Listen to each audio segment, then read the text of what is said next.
Hello Kiko tout le monde, bonsoir les miens, bonsoir mes chers compatriotes, j'espère que vous allez bien. Je me permets de vous faire ce petit live au-delà de l'heure. Bon, au Gabon ça va, il n'est que 1h du matin, 1h13, pour une soirée électorale, je crois qu'on a le temps. J'ai eu le temps de festoyer, j'ai eu le temps de célébrer, j'ai eu le temps de me réjouir. J'ai eu le temps d'exprimer ma satisfaction quant à ce qui s'est passé à Minzik. Maintenant, j'ai envie de faire next et très vite. Cette période second tour m'a permis plusieurs choses. M'a permis de voir que il y a beaucoup de réalités qui n'étaient pas prises en compte par moi dans mon combat pour le Gabon. Il y a beaucoup de réalités. Le peuple gabonais aujourd'hui n'est pas un peuple qui ne sait pas ce qu'il veut. Le peuple gabonais aujourd'hui n'est pas un peuple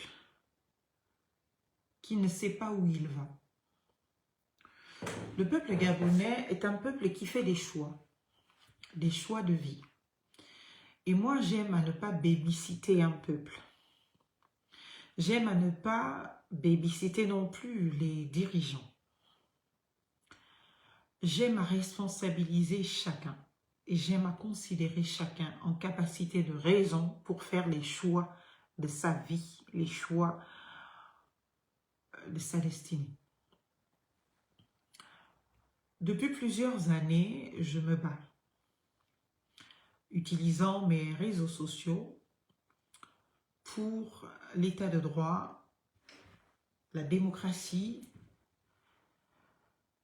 une république effective dans laquelle tous les principes de la République sont observés, sacralisés, respectés, connus de tous les citoyens. Et j'ai toujours milité pour que de plus en plus de nos compatriotes connaissent ce qu'est la République, ce qu'est la forme d'organisation sociétale dans laquelle nous sommes. C'est la même qui fonde notre pouvoir politique. J'ai d'ailleurs à cet effet commis une somme de plus de 715 pages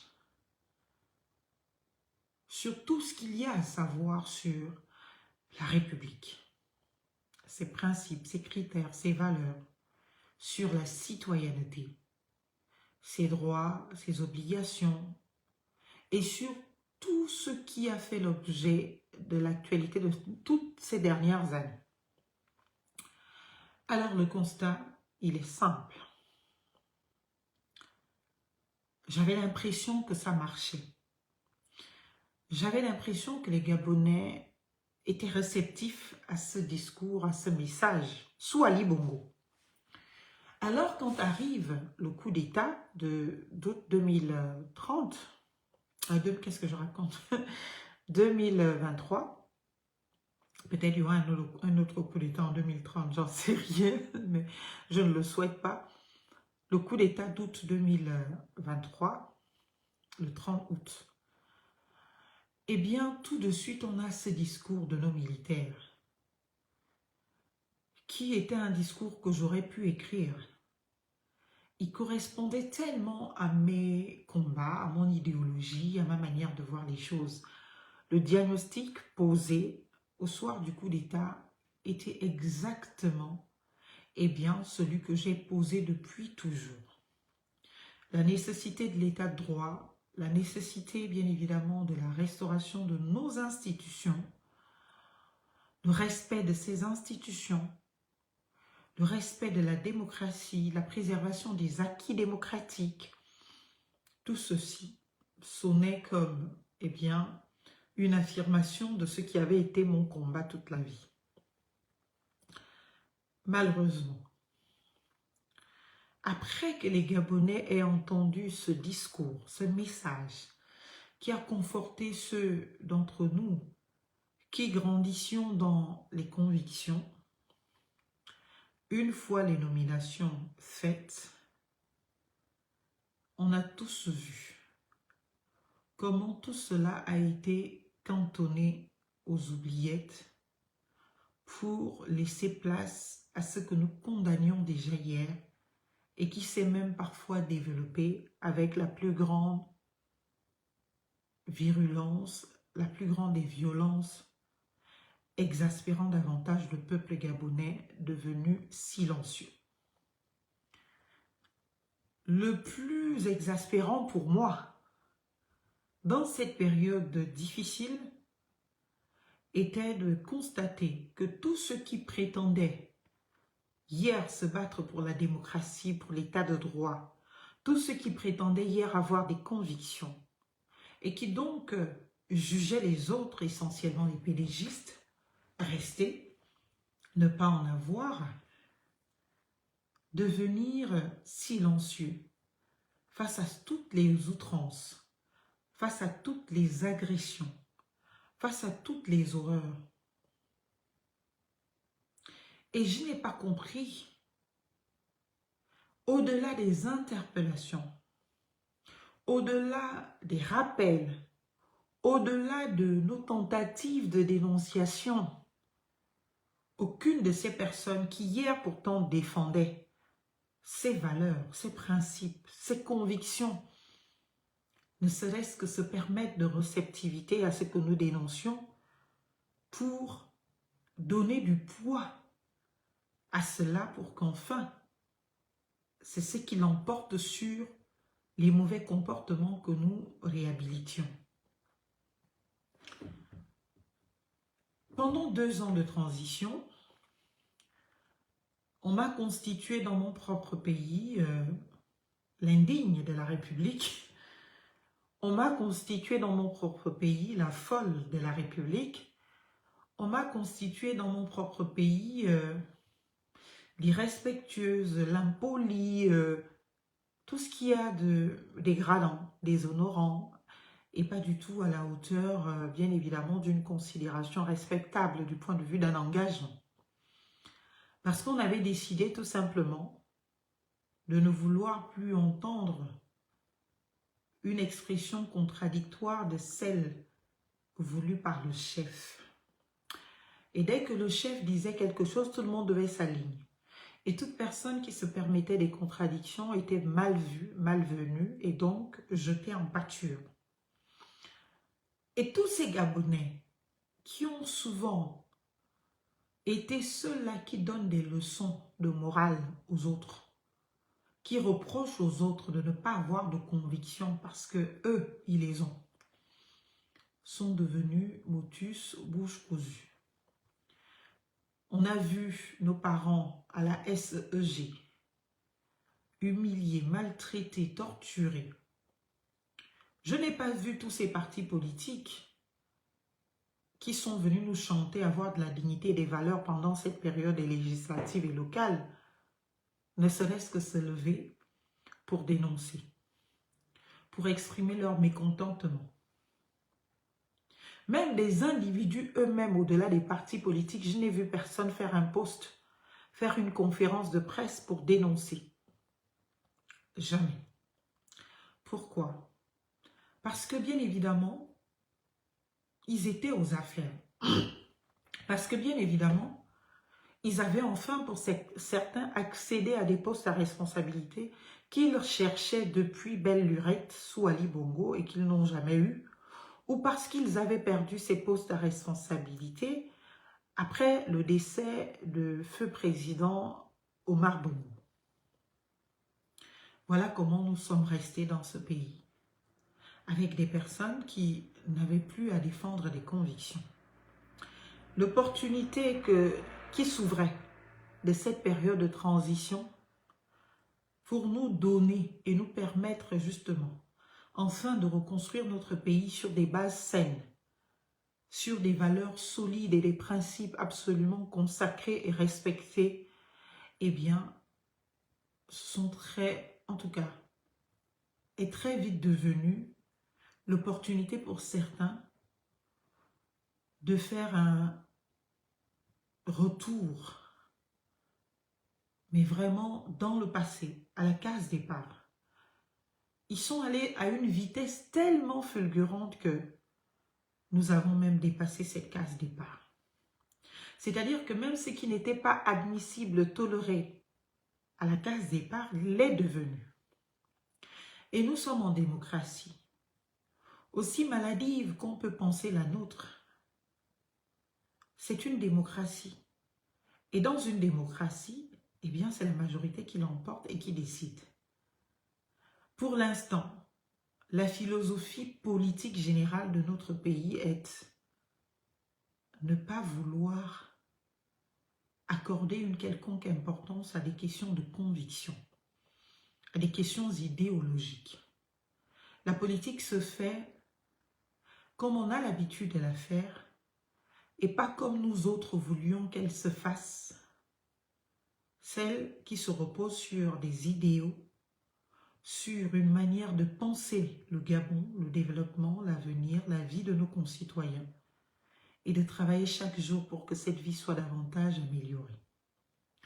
Aujourd'hui, notre pays traverse une période, je ne vais pas m'abuser en l'appelant crise, mais je voudrais dire que, sans trop tirer de conclusions, parce qu'on n'a pas encore tous les résultats, j'aurai l'opportunité de vous parler clairement, peut-être à l'occasion d'une conférence de presse, dès que je serai rentrée à Libreville, pour faire le point de cette période de transition et pour la suite.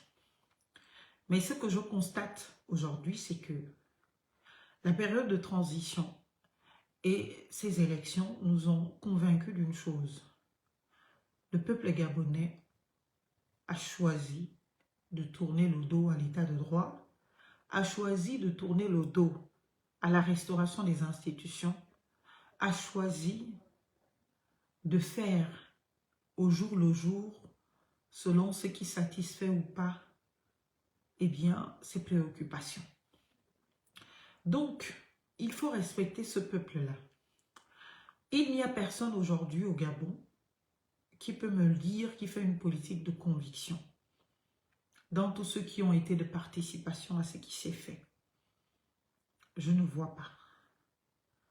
Tous ceux qui ont essayé de faire une politique de conviction ont été jetés en pâture, soit sur fond de leur passé, soit sur fond de l'irréalisme de leur ambition idéologique.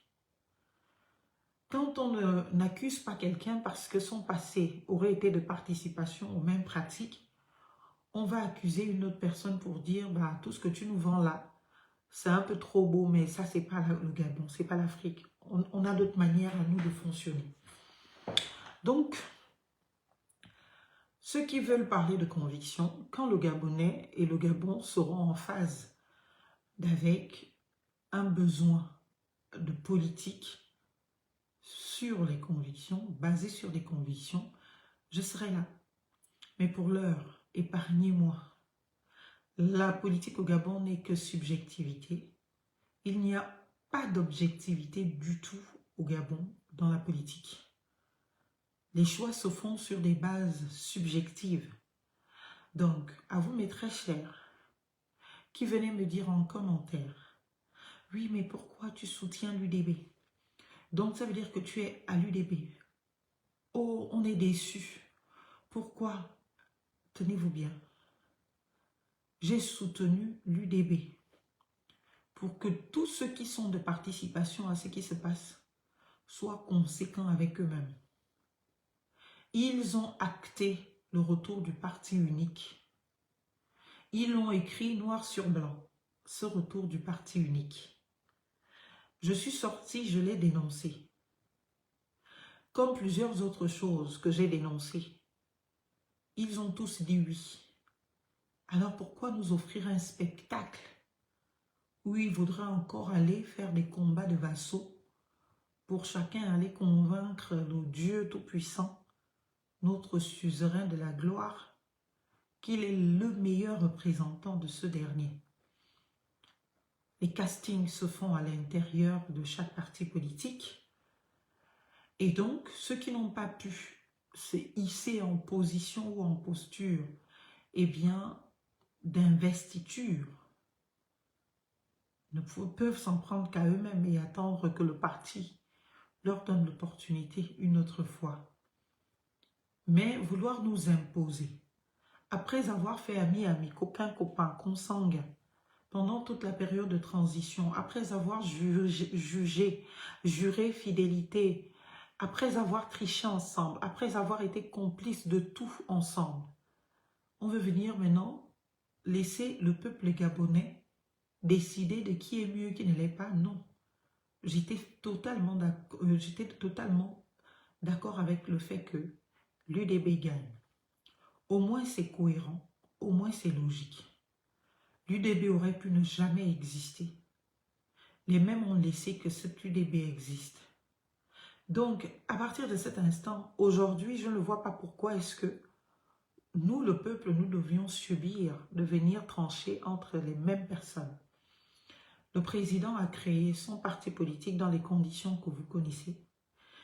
Tous ceux qui ont prétendu le soutenir, adhérer à sa vision, à sa politique, auraient dû adhérer à ce parti politique et se battre à l'intérieur de ce parti politique pour des éventuelles investitures. Et ceux qui ne l'ont pas fait sont pour moi de mauvaise foi et indignes parce qu'au moins ils ne sont pas cohérents avec eux-mêmes. On ne peut pas avoir soutenu tout et n'importe quoi pendant toute une période de transition et vouloir maintenant se dédouaner en disant que nous on est meilleurs ne se mélange pas à la racaille. Et je comprends qu'aujourd'hui, personne n'est racaille dans ce pays. C'est soit nous sommes tous de la racaille, soit personne n'est racaille. Parce que je ne vois pas ce qui distingue ceux qui prétendent avoir les valeurs, la dignité, l'honneur et consort d'avec ceux qui, eh bien, sont pointés du doigt, ne pas en avoir. Notre pays doit se réparer. C'est pour cela que nous autres demandions vérité, justice, réparation et réconciliation. Malheureusement, les Gabonais n'ont pas voulu entendre cela. Donc, le 30 août, après le discours de nos militaires, nous avons tous rêvé d'avoir demain un état de droit qui fonctionne, une justice qui existe, libre, indépendante, impartiale, une séparation des pouvoirs effective, une restauration de toutes nos institutions, restauration dans les hommes, restauration dans les administrations, pour que bien évidemment chaque peuple se retrouve dans cette administration ou dans ces administrations, afin que la confiance revienne. Et nous étions tous, le soir ou les jours suivant le coup d'État, dans cet espoir d'enfin vivre une république dans laquelle tout cela est respecté. Les appétits des uns et des autres ont très vite fait oublier l'objet du coup d'État et nous sommes très vite retombés dans les tares du passé.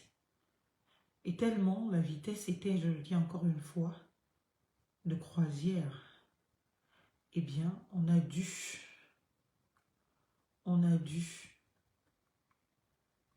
devenir, comment vous le dire, on a dû dépasser même.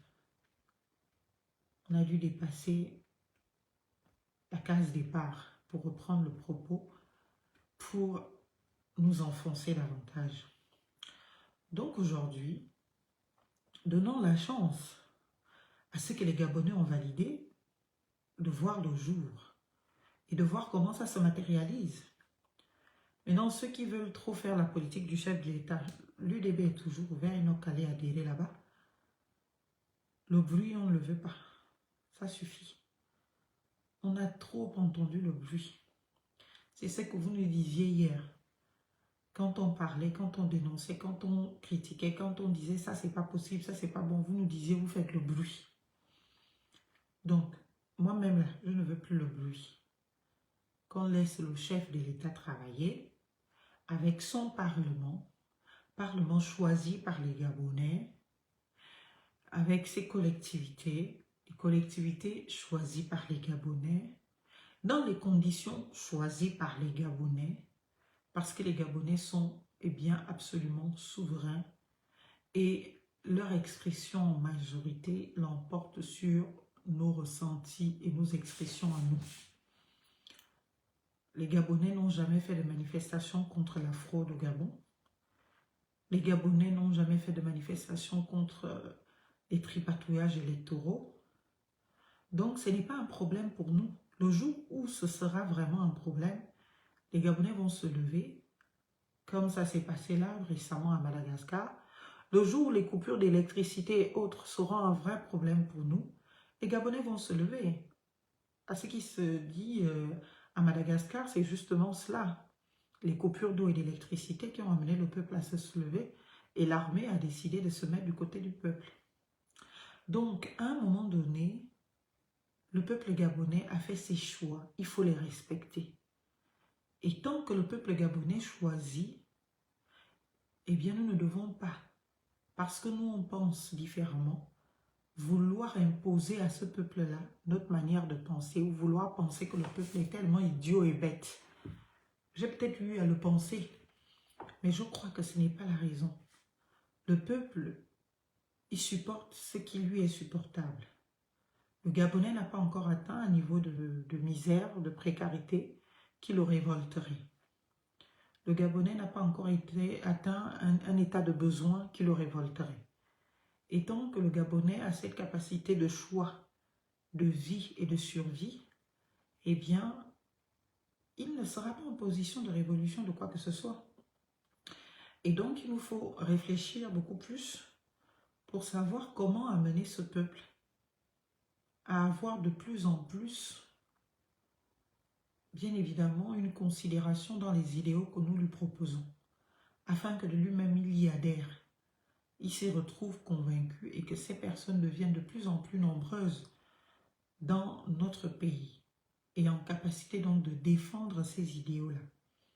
Mais pour l'instant, tout ce qui se passe au Gabon est l'émanation des choix du peuple gabonais. Et donc ce peuple gabonais, il faut le respecter si on veut faire de la politique ou si on veut parler de la politique. Et le peuple est unanime sur tout ce qui se passe. Et cette unanimité, je la tire bien évidemment de l'écrasante majorité de ce peuple qui a décidé de valider tout ce qui s'est fait dans la transition. Malgré les preuves, malgré la réalité, ce peuple a validé.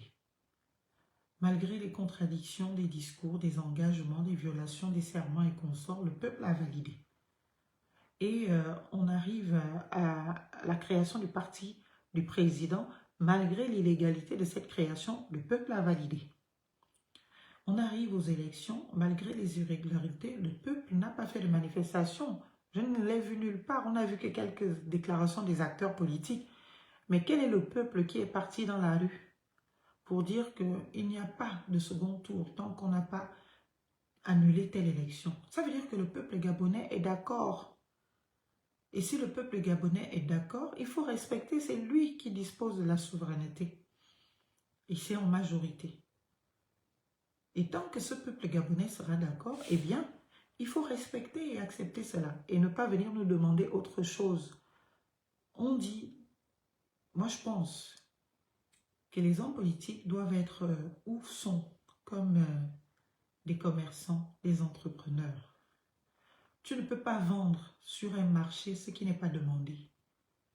Tu ne peux pas vendre sur un marché ce qui n'est pas utilisé, ce dont les gens n'ont pas besoin. Si tu vas vendre, par exemple, des pantalons, peu importe la beauté des pantalons, peu importe le tissu, à des religieuses, dans une ville habitée par des nonnes, bien évidemment que tu n'auras pas de clients parce que personne n'achètera ça, parce que ça ne fait pas partie des besoins de consommation de ces personnes. En politique, c'est pareil. Si un peuple n'a pas besoin d'entendre c'est quoi des convictions, il ne va pas chercher à acheter les convictions que tu lui vends. Jamais. Donc, même les acteurs politiques servent au peuple ce qu'ils ont.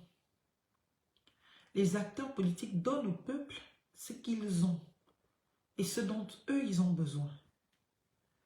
Vous le voyez bien pendant les élections. Tu peux avoir toutes les belles idées du monde. Si tu ne réponds pas à la demande de ce peuple-là, tu auras quelques likes sur les réseaux sociaux, tu seras peut-être devenu populaire parce que, bon, quelques-uns sur les réseaux sociaux partout dans le monde vont être d'accord avec ce que tu dis. Mais au-delà de cela, le peuple auquel tu t'adresses, il n'a pas intérêt dans ce que tu dis. C'est trop lointain pour lui. Donc, qu'est-ce qu'il va entendre? Celui qui lui dit, bah, écoute, tu vas me voter demain, je te donne 20 000 francs. Toi qui tu lui dis, va me voter demain, je te donne 150 000 chaque fin du mois, il ne va pas te voter. Parce que tellement les 150 000 lui paraissent hypothétiques, lui paraissent inaccessibles, tellement lointains, impossibles, mensongers. Donc ce peuple-là, il va voter celui qui donne 20 000 francs, c'est concret. Il touche les 20 000, il sait qu'avec les 20 000, il peut rentrer dans une boutique, acheter 1 kilo de poisson, acheter 1 kilo de poulet, acheter du riz, répondre à ses besoins primaires. Et voilà la réalité. La rencontre de l'offre et de la demande. Si mon offre, c'est une offre de conviction, elle ne rencontrera pas une demande si le peuple gabonais n'a pas décidé, eh bien, de se reconnaître pleinement établi dans sa citoyenneté et de s'engager par conviction dans des combats et de comprendre ses convictions et donc de pouvoir épouser ceux qui viennent les vendre. La réflexion est simple. Votons le parti du président parce que comme ça le président pourra développer notre ville. Vous voulez nous parler d'objectivité, qui en a? Où ils étaient où pendant la transition pour nous parler de cette objectivité? Vous venez nous parler de dignité, qui en a? C'est soit tout le monde en a au Gabon, soit personne en a. Parce que ce que nous connaissons de la classe politique actuelle, surtout dans cette période de transition, on n'en cite pas 2 ou 3. En tant qu'acteur politique, ayant fait de la politique et toujours fait de la politique, on en cite un seul. Et vous le connaissez, c'est M. Alain-Claude Bilibize qui a osé défendre les convictions. Mais lui aussi, vous, peuple gabonais, vous êtes venu lui dire que, de toute façon, vous ne croyez pas à sa défense de convictions. Parce que vous estimez que ces convictions naissent après sa chute. Et comme il ne les a pas défendues toutes ces années, quand il est au pouvoir, eh bien, il n'y a pas raison de croire à sa prétendue conscience de ses convictions aujourd'hui. Mais c'est la même chose avec tous ceux qui se sont tus pendant la transition. Ils se sont tus alors qu'ils ont prétendu pendant des années avoir des convictions. Et maintenant que nous, on le leur rappelle, ils veulent se fâcher. Non. Ils doivent aussi payer le même prix. Ils doivent comprendre qu'eux non plus n'ont pas de valeur. Eux non plus n'ont de dignité. Parce qu'ils ont estimé que si tu as appartenu à un système hier, tu ne peux plus retrouver raison. Tu ne peux plus réaménager les choses dans ta tête. Tu ne peux plus réorganiser ton combat. Tu ne peux plus te virginiser. Et tu ne peux plus donc venir prétendre avoir des convictions si tu n'as pas pu t'y déployer quand tu étais au pouvoir. La même chose, c'est ce que je voudrais dire à tous ceux qui ont servi sous la transition, qui n'ont jamais su dénoncer, qui ne nous ont plus montré à quel niveau valait leurs convictions, qui les ont tués, qui se sont assis dessus et qui ont vu des personnes être violées dans ce qu'ils ont toujours prétendu défendre, sans dire mot. Et donc, pardonnez-moi si j'ai envie de leur envoyer l'ascenseur, de dire « Hier, vous avez condamné M. Alain-Claude Bilibize. en disant qu'il s'était tu. Mais voilà la transition qui finit. Avec toutes les choses graves qui s'y sont passées. Graves conformément à vos pseudo-convictions d'hier. Eh bien, on ne vous a pas vu démissionner. Pourtant, vous tous, vous aviez promis, vous aviez suggéré ou vous avez demandé à M. Alain Claude pourquoi n'avait-il pas démissionné. Il aurait dû démissionner pour que vous le croyiez. Donc, lui, il n'a pas démissionné. Vous avez justifié votre refus absolu d'entendre son message, son discours, ses convictions, parce que, eh bien, il a appartenu au passé que vous avez jugé indigne et indigeste. Eh bien, vous, pendant la transition, vous avez fait exactement la même chose. C'est-à-dire que au pouvoir, on ne vous a pas vu dénoncer, comme vous le reprochez à M. Alain Claude. Au pouvoir, on ne vous a pas vu condamner, comme vous le reprochez à M. Alain Claude. Au pouvoir, on ne vous a pas vu démissionner, parce qu'un acte s'était passé dans la République où il y avait une contradiction entre la réalité et ce que prétendait le gouvernement. On ne vous a pas vu démissionner. Et les choses les plus graves se sont passées, qu'on n'a jamais connues dans toute l'histoire de notre pays. Les déguerpis, les îles, la sortie du territoire des Bongos, alors qu'on les a vendus comme étant des responsables de tous nos malheurs, et qu'ils devaient payer, ils devaient être jugés, qu'il y avait des preuves, leur sortie du territoire.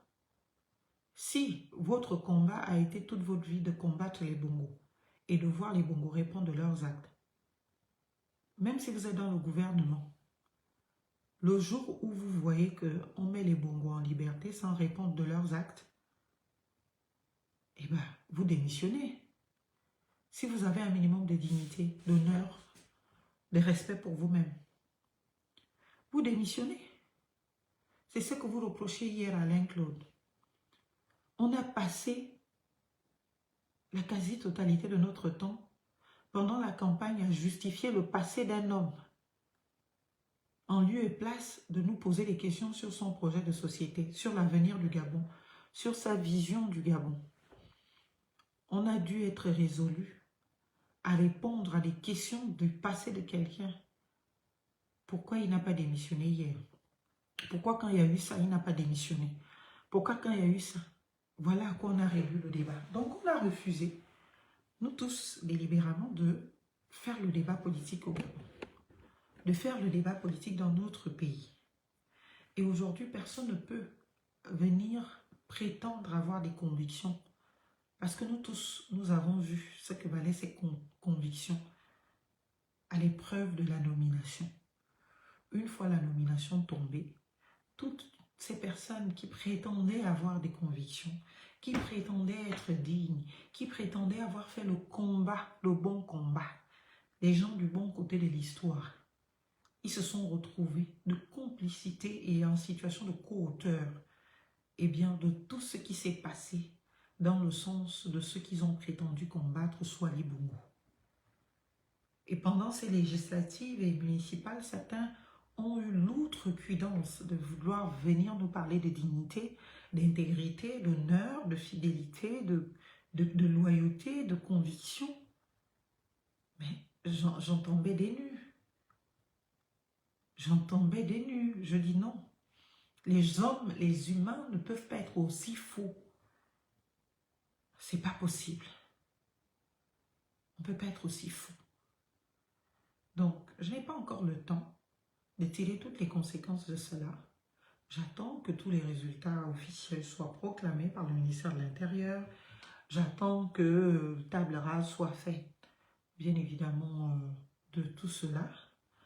J'attends que nous sortions totalement de cette période de transition. Et là, je pourrais tirer les conclusions nécessaires à la suite et à la période que nous venons de traverser. Mais s'il y a une chose que je retiens aujourd'hui, le peuple gabonais est souverain et le peuple gabonais a décidé, dans sa majorité, de faire les choses telles qu'elles sont faites aujourd'hui, a décidé de laisser la politique se faire telle qu'elle est faite aujourd'hui.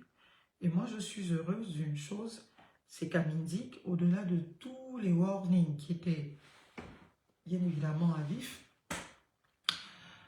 les élections se sont très bien passées. Il n'y a pas eu de fraude cette fois parce que, bien évidemment, il y avait beaucoup de menaces de brûler Mindic, de tout casser si jamais il y avait fraude.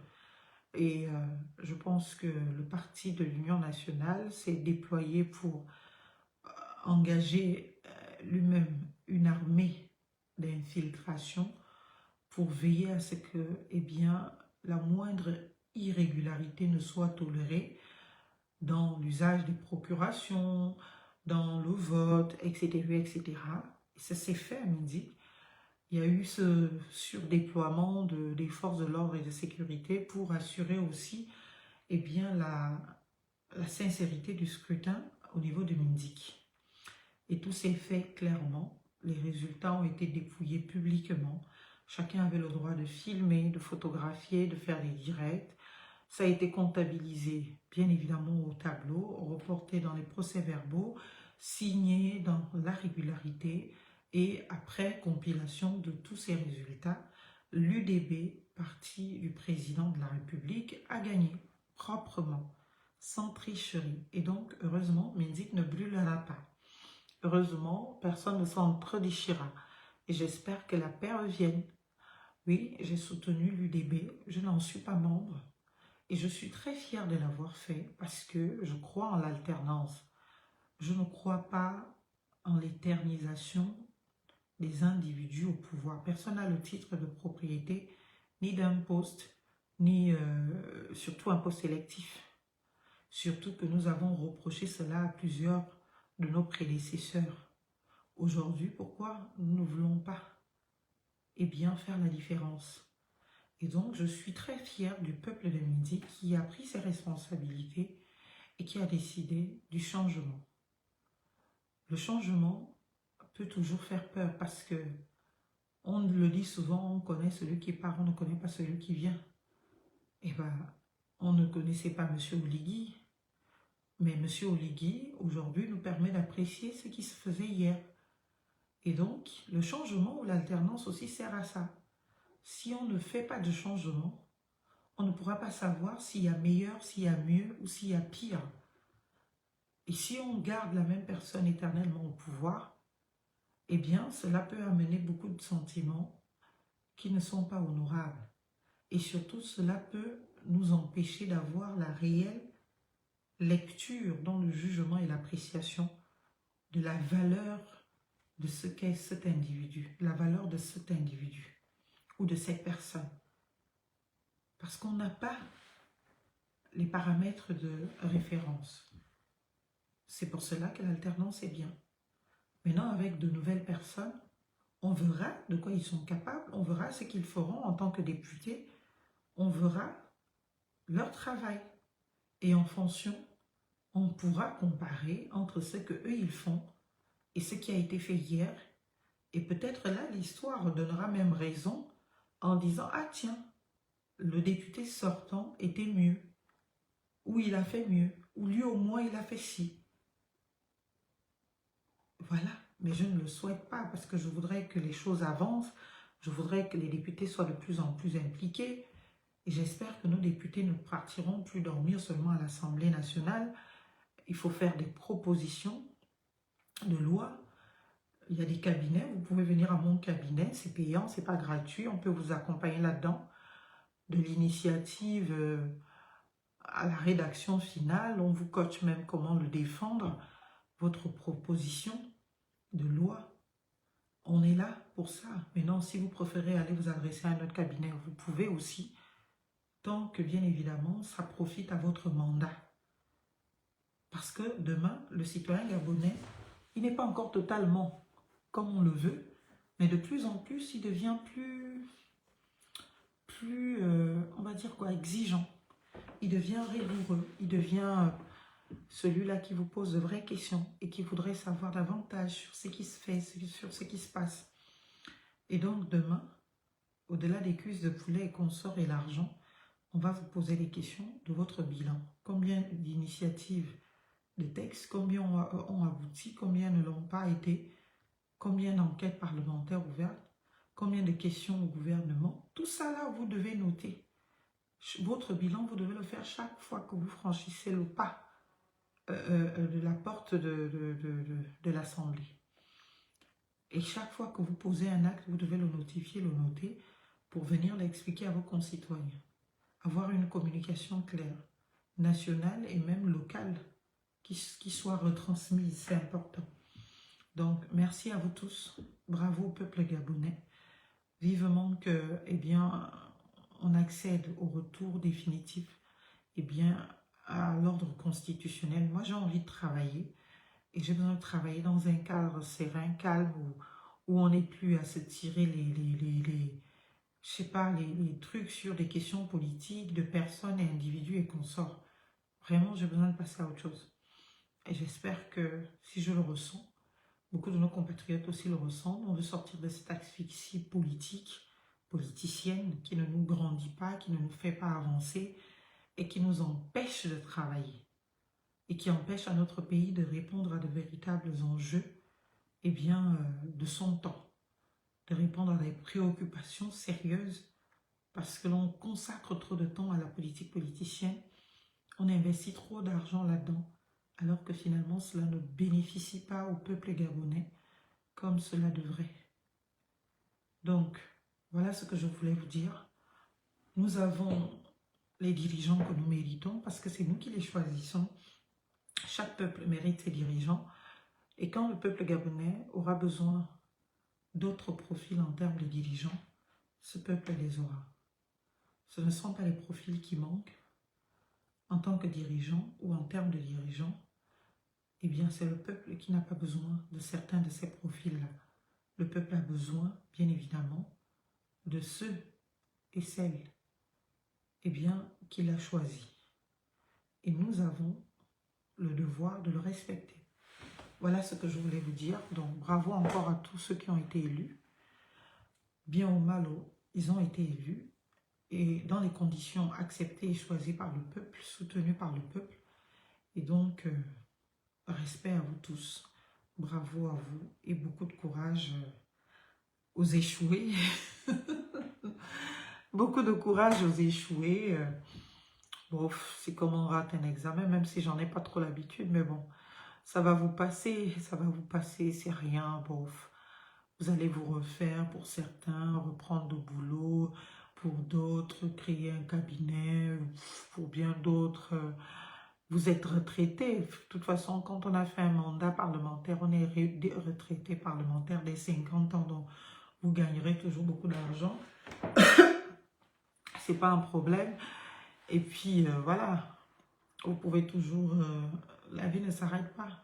Sauf que les populations de Mindic, en ce qui nous concerne, ont décidé que voilà, on a besoin de goûter à autre chose, de voir autre chose et de donner l'opportunité à notre enfant de Mindic, eh bien, de nous représenter et de nous donner l'opportunité de jauger de ce qu'a été votre mandat. Parce que c'est en comparant, bien évidemment, ce que feront ceux de demain et ce que vous avez fait que nous, on sera en capacité à apprécier. Sinon, on ne peut pas. Voilà ce que je voulais dire. Je vous remercie à tous. Je vous remercie pour voilà, votre patience, votre énergie à m'aimer avec mes revers et tout ce que vous adorez chez moi. Mais moi, je suis comme ça. Je ne sais pas faire en cachette. Je préfère toujours dire ce que je pense publiquement, surtout quand ça intéresse des personnes publiques. Au lieu de... Moi, je ne serai jamais celle qui va payer quelqu'un ou envoyer quelqu'un pour aller faire le sale boulot à ma place. Je ne serai jamais celle qui va envoyer quelqu'un ou payer quelqu'un pour aller écrire, insulter ou dire quoi que ce soit de mal à l'endroit de quelqu'un. Parce que j'ai encore le courage de le faire moi-même. Et donc, si je le fais moi-même, j'en assume moi-même les conséquences. Et donc, je n'ai pas besoin de ventriloque, je n'ai pas besoin de quelqu'un qui écrive à ma place ou qui me défende. Non, je n'ai pas besoin de ça. Moi, je ne fais pas de coups en douce. Je fais des coups directs et publiquement si j'ai envie de faire un coup. Et je ne m'en cache pas. Voilà Sauf que certains, eux, ils sont plus... ils ont le temps à consacrer à la subtilité du mal. Moi, j'ai pas de subtilité à accorder au mal. Parce que je n'aime pas faire mal. Je suis un être de justice et je suis juste. Et quand j'estime que les personnes injustes veulent se parer du manteau de la justice, eh bien, j'essaie de leur faire goûter à ce que eux-mêmes ils font pour qu'ils comprennent qu'ils ne peuvent pas prétendre à aucune justice si elles se sont comportées de manière absolument injuste et avoir le truculence, encore une fois, de se parer de ce manteau de la justice. Non, c'est pas possible. Donc, voilà ce que je voulais vous dire ce soir et je vous souhaite une bonne soirée. Il est 3 h du matin chez moi. J'espère que chez vous, vous aurez l'opportunité de dormir. Beaucoup de courage à tous et à très bientôt. Bisous. Vive la République pour que